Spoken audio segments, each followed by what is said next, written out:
15 বছরে ফ্যাসিবাদী সরকার যেই রাস্তায় হেঁটেছে, বর্তমান সরকারও সেই পথ ধরে হাঁটা শুরু করেছে বলে অভিযোগ করেছেন বিরোধী দলীয় নেতা ডাক্তার শফিকুর রহমান। কেউ ফ্যাসিবাদ কায়েমের চেষ্টা করলে দেশের মানুষ আওয়ামী লীগের মতোই তাদের বিতাড়িত করবে বলে সতর্ক করেন তিনি। শফিকুল ইসলামের রিপোর্ট।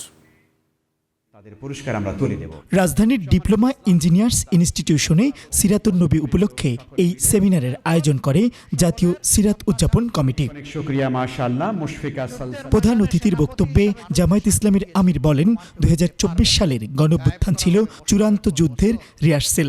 সেই অভ্যুত্থানের চেতনা ধারণ করে রাষ্ট্র পরিচালনা করা প্রয়োজন।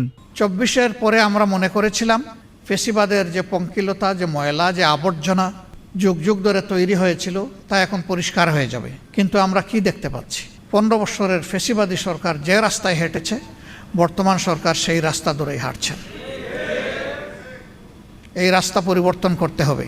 অপরদিকে জাতীয় প্রেস ক্লাবের আব্দুস সালাম হলে বইয়ের মোড়ক উন্মোচন অনুষ্ঠানে জুলাই আন্দোলনের প্রসঙ্গ টেনে জামায়াত ইসলামীর সেক্রেটারি জেনারেল মিয়া গোলাম পরোয়ার বলেন, এমন সর্বজনীন আন্দোলনে মানুষের এভাবে ঝাঁপিয়ে পড়ার ঘটনা ইতিহাসের পাতায় বিরল।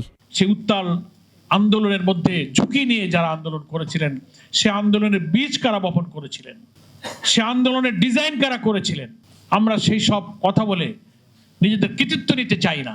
দায়িত্ব পেলে বিশ্বের উন্নত নগরের আদলে উত্তর সিটি কর্পোরেশনকে সমৃদ্ধ, স্মার্ট ও আধুনিক এক নগর গড়ে তোলার ঘোষণা দেন ঢাকা মহানগরী উত্তরের আমির ও মেয়র প্রার্থী মোহাম্মদ সেলিম উদ্দিন। আমরা একটা সমৃদ্ধ, আধুনিক, স্মার্ট নগরী হিসেবে ঢাকাকে গড়ে তুলব ইনশাআল্লাহ।